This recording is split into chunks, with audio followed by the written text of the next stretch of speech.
श्री स्वामी समर्थ. नमस्कार मित्रांनो. देवउठाणी एकादशीला चुकूनही हे काम करू नका, नाहीतर नफ्याऐवजी मोठे नुकसान होईल. देवउठाणी एकादशीला हे काम अजिबात करू नका, नाहीतर देवी लक्ष्मी दारातून परत येईल. तुम्हाला पूजेचे फळ मिळणार नाही. तुमचे जीवन नरकासारखे होईल. भगवान विष्णू क्रोधित होतील. मग तुम्ही कितीही मोठी पूजा केली, कितीही हवन केले, कितीही उपाय केले तरी भगवान विष्णू आणि देवी लक्ष्मी तुमच्याकडे मागे वळून पाहणार नाही. तुमचे नशीब तुम्हाला साथ देणार नाही. तुमची ही छोटीशी चूक तुम्हाला रस्त्यावर आणू शकते. तुम्हाला आयुष्यात अशा समस्यांना तोंड द्यावे लागेल ज्याची तुम्ही कधीही कल्पना केली नसेल. कारण बंधूंनो, हिंदू धर्मात एकादशी तिथीचे विशेष महत्त्व आहे. दर महिन्यात 2 एकादशी तिथी असतात आणि वर्षात एकूण 24 एकादशी तिथी येतात. सर्व 24 एकादशींना विशेष महत्त्व आहे आणि त्यापैकी एक म्हणजे देवउठाणी एकादशी. देवउठाणी एकादशीला प्रबोधनी एकादशी आणि देवोत्थान एकादशी असेही म्हणतात.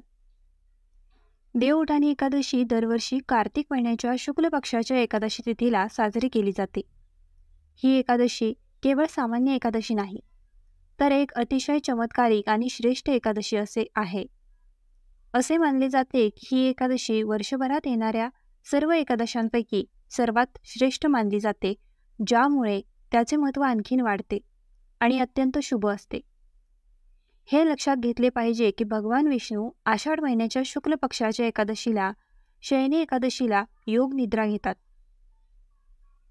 या दिवशी ते 4 महिने क्षीरसागरात योग निद्रा घेतात. या काळात चातुर्मास म्हणतात. त्यानंतर देवउठाणी एकादशीच्या शुभ दिवशी भगवान विष्णू 4 महिन्यांनी योग निद्रामधून जागे होतात. यामुळे चातुर्मास संपतो. असे मानले जाते की भगवान विष्णू योग निद्रामध्ये असताना कोणतेही शुभ कार्य केले जात नाही.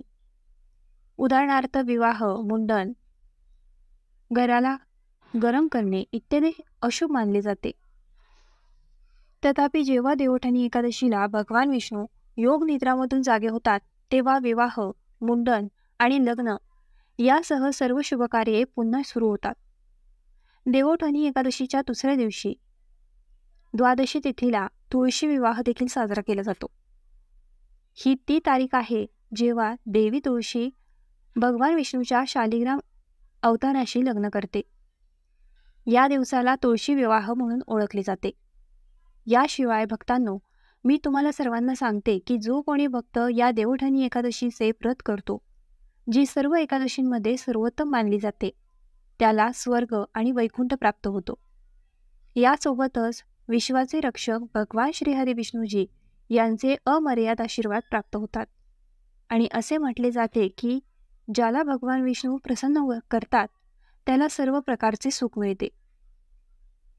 जीवनातून सर्व दुःख आणि वेदना नाहीशा होतात आणि ज्या गोष्टीसाठी तुम्ही वर्षानुवर्षे आसुसलेले आहात ती क्षणार्धात उपलब्ध होते. ते तुमच्या चरणी असेल.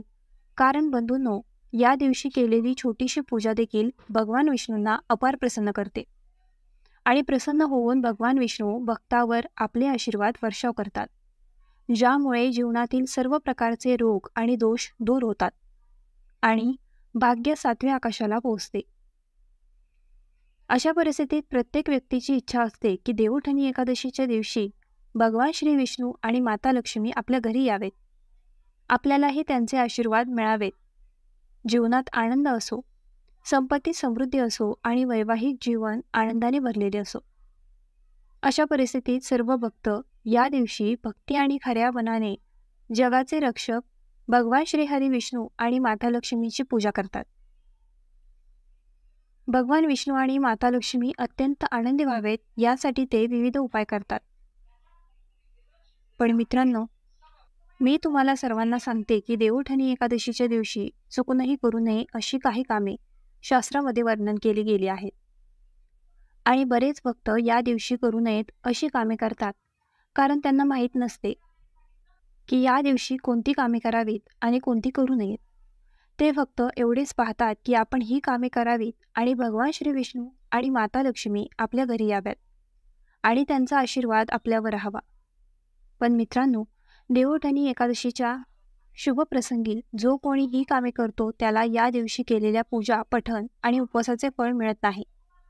उलट तो पापाचा भागीदार बनतो.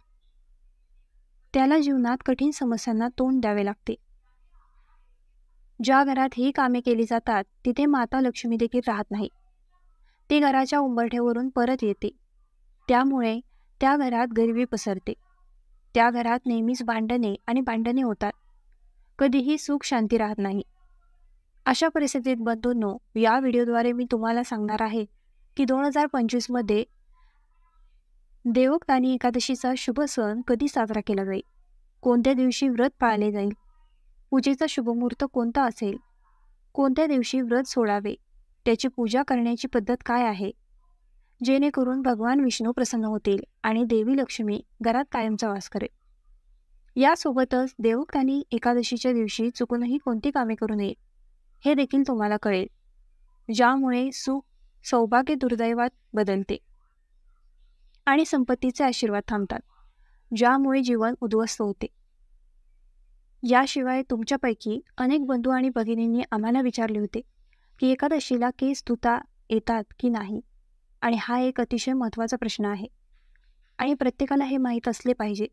म्हणून तुम्हाला या व्हिडिओमध्ये या प्रश्नाचे उत्तर मिळेल. या व्हिडिओमध्ये तुम्हाला देवोठाणी एकादशीच्या शुभ व्रताबद्दल संपूर्ण माहिती मिळेल. पण त्याआधी जर तुम्हाला तुमचे जीवन आनंदी निरोगी राहावे आणि देवी लक्ष्मी आणि जगाचे रक्षण करता भगवान श्री हरी विष्णू यांचे आशीर्वाद तुमच्यावर आणि तुमच्या संपूर्ण कुटुंबावर नेहमीच राहावेत असे वाटत असेल, तर तुमच्या भक्तीने कृपया या व्हिडिओला एक सुंदर लाईक द्या आणि चॅनलला सबस्क्राईब करा. तसेच कमेंट बॉक्समध्ये खऱ्या मनाने 3 वेळा जय लक्ष्मी नारायण असे लिहून भगवान विष्णू आणि देवी लक्ष्मीप्रती तुमची भक्ती व्यक्त करा. तसेच ही माहिती तुमच्या मित्रांना, भावांना, बहिणींना, मोठ्यांना शेअर करा, जेणेकरून त्यांनाही ही माहिती कळेल आणि ती त्यांच्यासाठीही फायदेशीर ठरू शकते. या वर्षी 2025 मध्ये देवोठाणी एकादशी कधी आहे हे प्रथम जाणून घेऊया. व्रत कधी पाळले जाईल, व्रत सोडण्याचा शुभमुहूर्त कोणता असेल, तर बंधू आणि भगिनींनो, यावर्षी देवोठाणी एकादशी 2 दिवस साजरी केली जाणार आहे, 1 आणि 2 नोव्हेंबर रोजी. अशा परिस्थितीत देवोठाणी एकादशी 1 नोव्हेंबर रोजी सकाळी 9:11 वाजता सुरू होईल आणि 2 नोव्हेंबर रोजी सकाळी 7:31 वाजता संपेल. अशा परिस्थितीत गृहस्थांसाठी देवोठाणी एकादशीचा सण आणि उपवास शनिवार 1 नोव्हेंबर रोजी साजरा केला जाईल आणि वैष्णव पंथातील लोकांसाठी देवोठाणी एकादशीचा सण आणि उपवास रविवार 2 नोव्हेंबर रोजी साजरा केला जाईल. अशा प्रकारे 2 नोव्हेंबर रोजी देवोठाणी एकादशीचे व्रत करणाऱ्या भाविकांना 2 नोव्हेंबर रोजी दुपारी 1:11 ते 3:23 उपवास सोडण्याची वेळ आहे. हरिवास पारायण तिथीच्या दिवशी दुपारी 12:55 वाजता संपेल. ज्यांना हरिवास म्हणजे काय हे माहीत नाही त्यांच्यासाठी आम्ही तुम्हाला सांगतो की हरिवासाच्या काळात एकादशीचे व्रत कधीही तोडू नये. व्रत करणाऱ्या भाविकांनी उपवास सोडण्यापूर्वी हरिवास संपण्याची वाट पाहावी. शिवाय कधीकधी एकादशीचे व्रत सलग 2 दिवस पाळले जाते. अशा परिस्थितीत जेव्हा एकादशीचे व्रत 2 दिवसांचे असते तेव्हा स्मार्त कुटुंबातील सदस्यांनी पहिल्या दिवशी एकादशीचे व्रत करावे. दुसऱ्या दिवशीच्या एकादशीला दुजी एकादशी म्हणतात. संन्यासी, विधवा आणि मोक्ष मिळवणाऱ्या भक्तांनी दुजी एकादशीचे व्रत करावे. जेव्हा जेव्हा एकादशीचे व्रत 2 दिवसांचे असते तेव्हा दुजी एकादशी आणि वैष्णव एकादशी एकाच दिवशी येतात. शिवाय 2 नोव्हेंबर रोजी गौण एकादशीचे व्रत करणाऱ्या भाविकांसाठी उपवास सोडण्याची वेळ सकाळी 6:34 ते 8:46 असेल. त्याच दिवशी द्वादशी सूर्योदयापूर्वी संपेल. शिवाय देवोठाणी एकादशीला ब्रह्ममुहूर्त पहाटे 4:50 ते 5:41 असेल. अभिजित मुहूर्त सकाळी 11:42 ते दुपारी 12:27 असेल. आता आपण देवोठाणी एकादशीच्या पूजा पद्धतीबद्दल जाणून घेऊया. म्हणून बंधू आणि भगिनींनो, देवोठाणी एकादशीच्या आदल्या दिवशी संध्याकाळी सात्विक भोजन करा आणि ब्रह्मचर्य पाळा. त्यानंतर देवोठाणी एकादशीच्या शुभप्रसंगी सकाळी ब्रह्ममुहूर्तावर उठून स्नान करा. जर तुमच्या घरी गंगाजल असेल तर स्नान करण्यापूर्वी अंघोळीच्या पाण्यात थोडेसे गंगाजल घाला.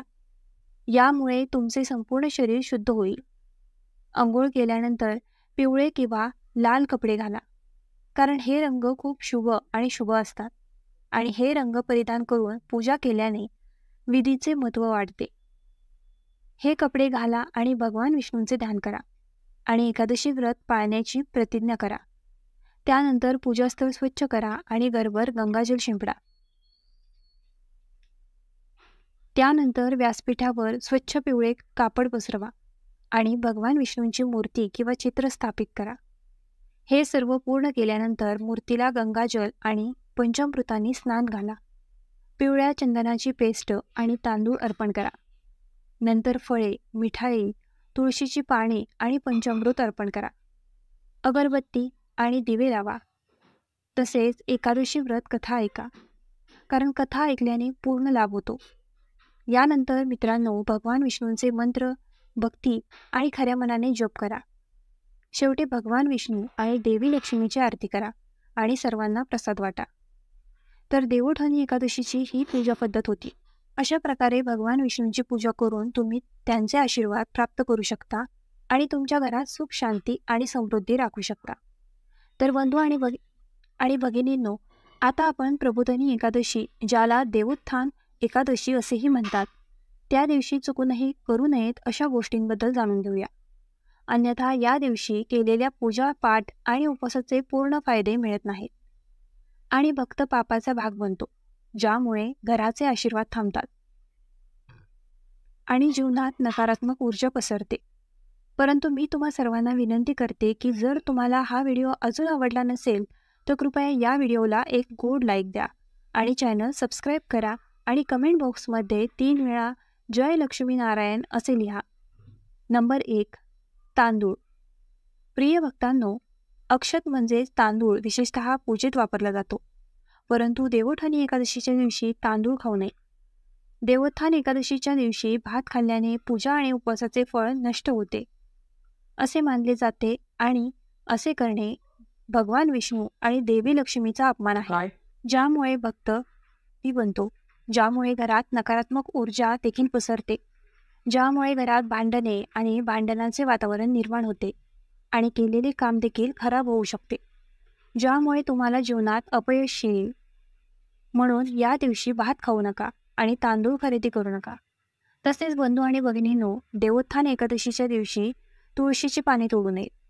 पूजेसाठी 1 दिवस आधी तुळशीची पाने तोडून ठेवा, कारण देवोत्थान एकादशीच्या दिवशी भात खाणे आणि तुळशीची पाने तोडणे 7 पिढ्यांवर पाप करते, तसेच वंश नष्ट होतो. क्रमांक 2.